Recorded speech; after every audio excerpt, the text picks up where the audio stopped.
The opening chapter of the Gospel according to John starts with the words, "In the beginning was the Word." And this term, the Word, has gone around the world in the religions and sacred teachings of nearly all of the great faiths. Every religion has a secret or sacred word, usually a synonym for deity, but also representing the divine process, the outbreathing of existence. In this little planet where we live, probably the only creature that is capable of even attempting to understand the mystery of the Word is man. Humanity has the power not only of speech, but of articulating through speech thoughts, ideas, emotions, and all a wide gamut of intellectualisms, emotionalisms, and physical attitudes. Therefore, we should give some thought to the use of language, use of words. And that is probably especially practical at this time, where we are on the verge of a political campaign in which a great many words are going to be used. They're going to be thrown in all directions. And as we study them, we will realize gradually that words are dedicated to three different levels of usage. The first and most important level is the word as truth. The second is the word as hope. And the third is the word as fear. And even in daily living, many of our word terms and our expressions are used to sustain, support, or protect the individual from some attitude or circumstance which he feels is hazardous or detrimental to himself. So we study the problem carefully. We come to the realization that we are dealing with a very important commodity. Words are not just things. Nor Webster, in the development of his dictionary, made the statement that a dictionary is not a book devoted to the meaning of words. It is devoted to the usages of words. Most of the words that we use, we do not understand. Most of the statements we make are not clear, not positive, and if they are both clear and positive, they may still be untrue. Words are very complicated things, and they should be used with caution. The English language had its rise in the 17th century, in which we have the first great flowering of an intellectual way of life, particularly in poetry, sonnets, in soliloquies, and in various texts of sciences. The Shakespearean plays are a magnificent exhibition of the use of words. Words to convey feelings, ideas, thoughts, and attitudes. Words which can be rhymed, which may remain as prose. Words which sing and words that frighten. All kinds of words are used every day. But the wise person will be thoughtful and try to use words with proper meaning. There is the use, there is the misuse, and there is the abuse. And the use of words should always clarify something. The misuse is apt to complicate something, and the abuse is usually a complete statement of negation or a harmful and destructive application of language. So we start with the beginning, the words as useful, the words as means of communication, the use of words. Now we have to study and realize, to begin with, that there are two levels upon which a human being attempts to function. These are more or less outlined in the concepts of science and the various forms of special research projects. The first problem that we have to face is that words do not actually give you the full meaning of the sounds that you make. They can give meaning, they can give false meaning, they can deny meaning, but very few words can convey the real meaning of themselves. A German college professor a number of years ago kept his students in a sort of lethargy because he would not permit them to question him. He would talk to them about something and said to, "Why is this, Professor?" The professor was silent. After a long series of such experiences, the professor finally confessed the facts of life as he understood them. He said, "We can only answer the question why by substituting for it the question how. When we say why, we mean how." Now, this is a simple statement of the fact that we don't know the fact. It is a clear indication that the why is unanswerable, or at least is so dim and obscure that it cannot be applied to any definite situation. We cannot say why with certainty. We do not know why the sun rises, but we know how it rises according to mechanics and astronomical calculations. We do not know why certain things happen, but we know how they happen.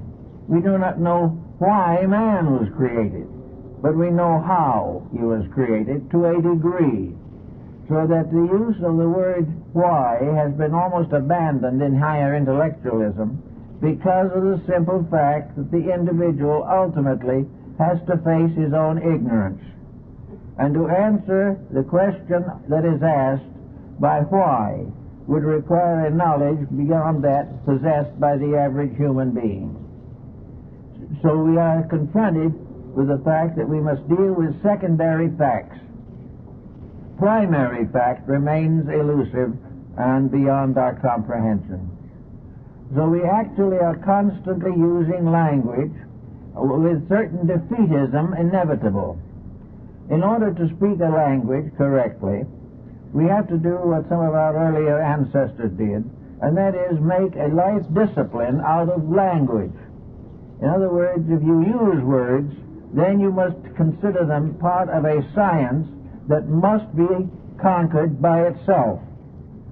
If you wish to be a grammarian correctly, you have to make words a matter of serious consideration.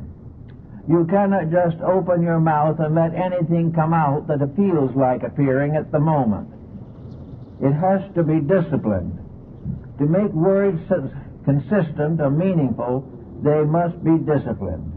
A superficial statement has very little basic authority and very little probability of complete fulfillment. So we start with the question now as to why we cannot ask the question why. And that is because of the absence of knowledge of first cause. Behind the little world we live in at the moment is a vast purpose. We feel sometimes that we are touching the hem of that purpose. We believe that that purpose can be approached. But in sober substance, all such speculation is lacking in final formality. We cannot answer the question of why the universe was created, or why God in infinite wisdom created the capacity for evil. We don't know, as to one theologian asked, how it happened that when God created paradise, he also made the snake. Now, did he or didn't he? And then we come to the why again, and we don't know the answer. We do not know most of the answers that are in depth. And this in itself is important. It tells us something that we all should understand.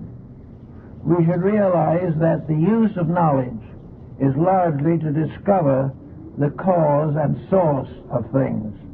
But in our daily lives, we do not pay much attention to this.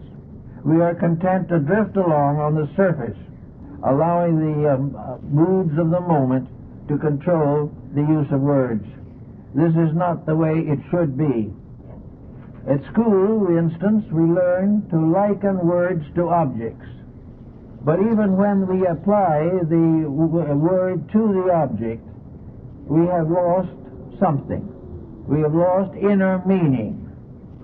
We call things by the name. We say this is a carrot, and we therefore get a good mark on our examination paper. But what is a carrot? Neither the student nor the teacher knows, actually. It becomes merely a term to define the fact that we have accepted the language which we are studying, and that in that language this particular vegetable is a carrot. But this does not tell us a thing about the carrot. It only divides it from some other vegetable. Why it is divided, how it is divided, what the life means, we do not know. But from the very earliest time, human beings attempted to find ways of learning the true meaning of the things which they classified.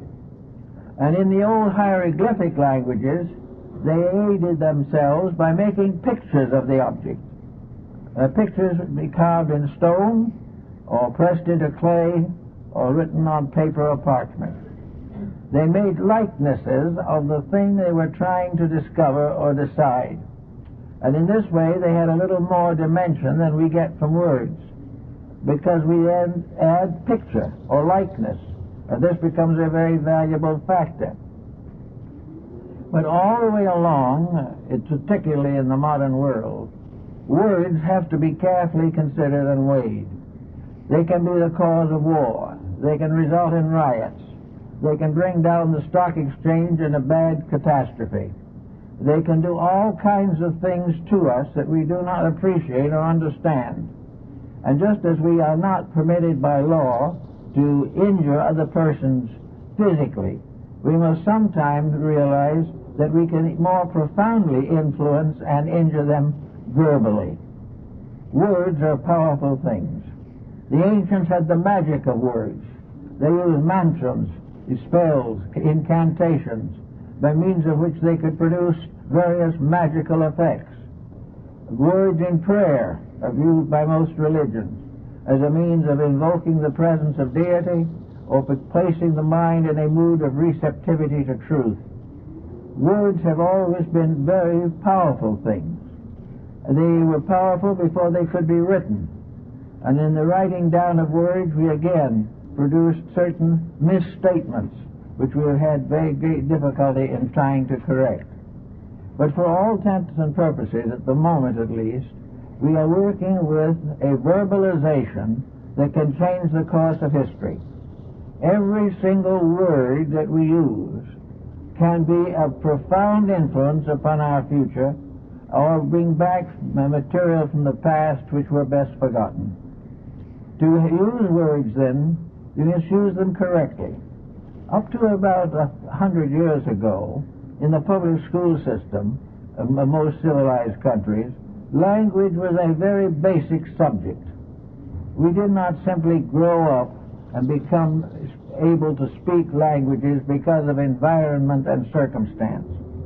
The English language is a very important language, but it is one that is seldom studied scientifically and philosophically for the purpose of knowing the true strength, meaning, and power of word sound.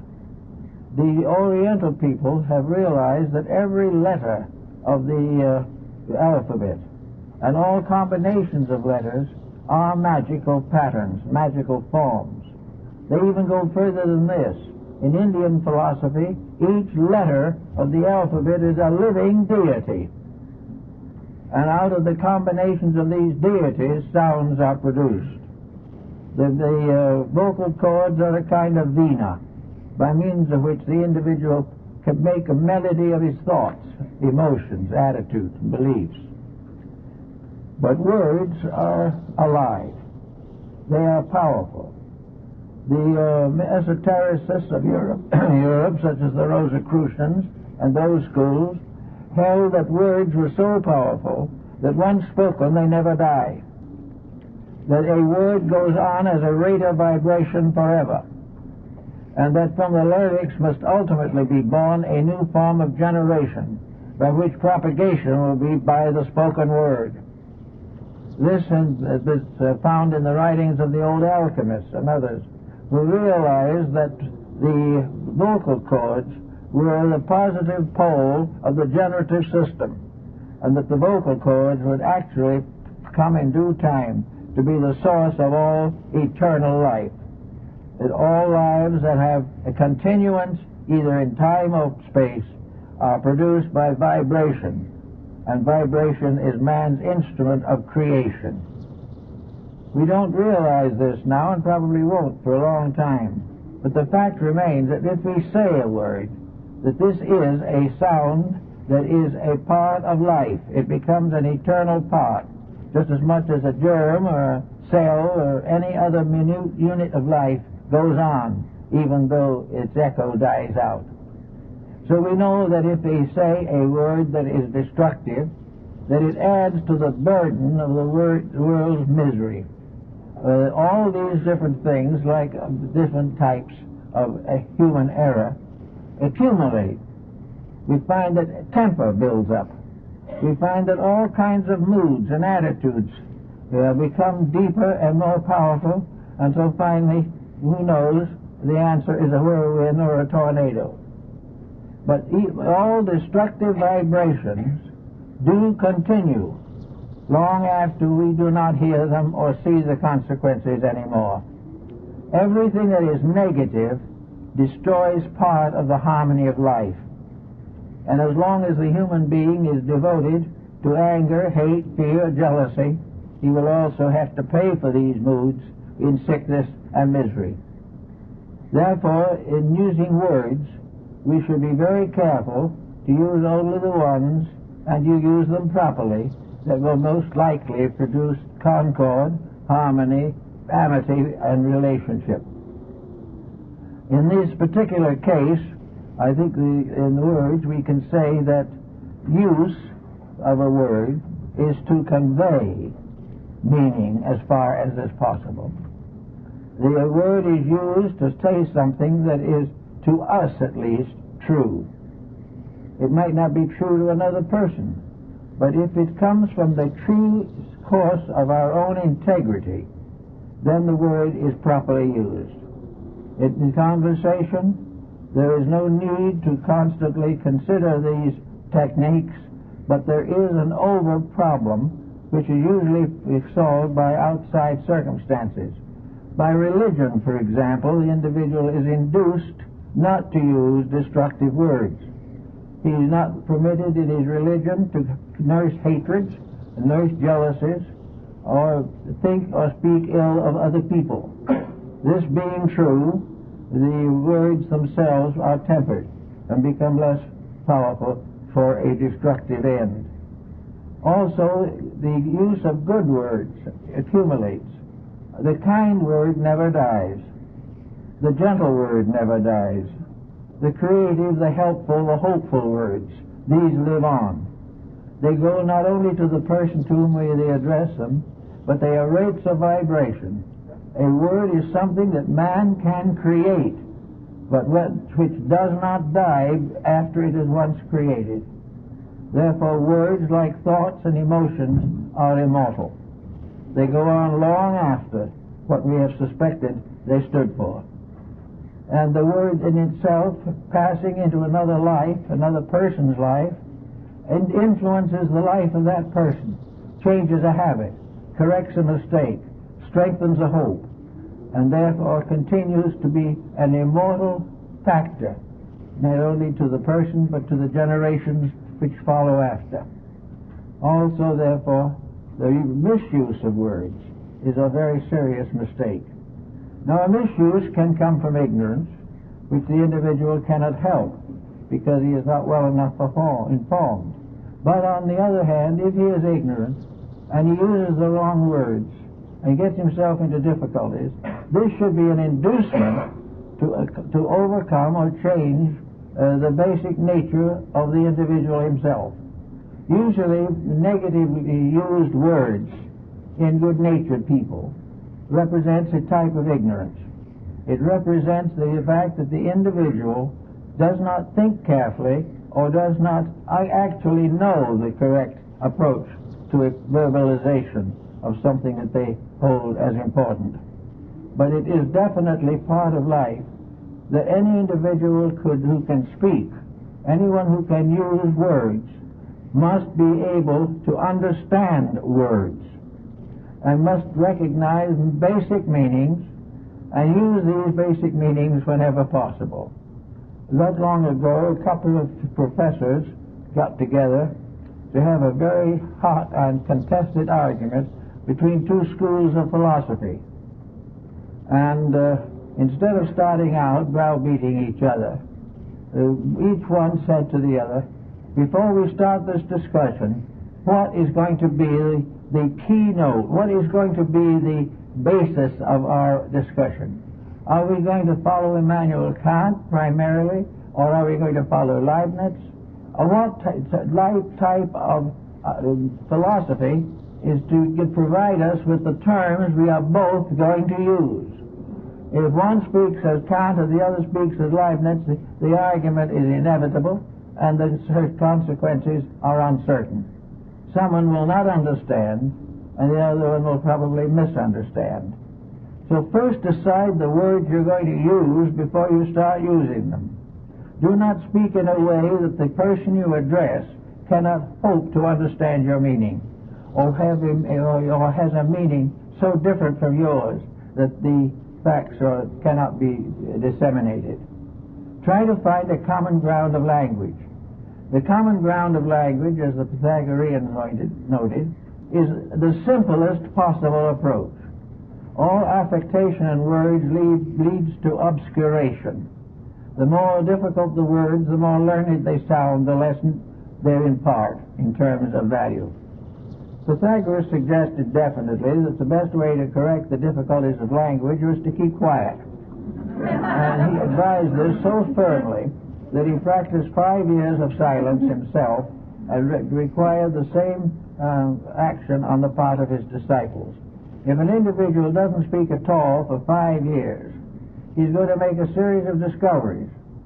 And much later, several hundred years later, Apollonius of Tyana became a Pythagorean long after Pythagoras had departed. But he decided also to take the 5-year silence in order to test his own inner resources.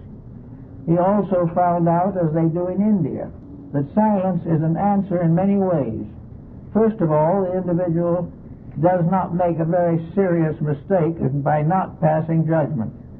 He also does not get himself into too involved a situation in conflicts of ideas, and he is inclined also to allow the person to solve his own problems, which most of us are slow to allow. We like to, when the person brings a problem to us, our first thought is to solve it for him. We will solve it the way we would want it to be solved. Might have nothing to do with what he needs, but it would be satisfying to ourselves to know that we have dominated him, over-influenced him, and made him agree with us. And as a consequence of being silent for 5 years, we escape all such responsibility. On several occasions, Pythagoras used silence as a means of sound. He used it as a kind of music, as mysterious silence here and there in conversation, words left out but implied only, so that the listener was able to decide for himself what the real meaning was, rather than allow the master to force a meaning upon him. Following this same habit, Apollonius, on several occasions, made tremendous contributions to the improvement of society without speaking. On 2 occasions, he stopped a riot without opening his mouth. His mere presence and the dignity of his silence stopped the riot, whereas had he taken sides, it might have continued for hours and days and had many terrible consequences. Silence is often the best answer to questions that are highly controversial. If they are highly controversial, it is obvious that there will not be a common agreement. It is also possible and obvious that if the individual is forced to agree against his will by the weight of argument alone, which does not, however, actually convince him or convert him, then he will continue the same mind and will fight out the situation at a later period. There is no need for this type of thing.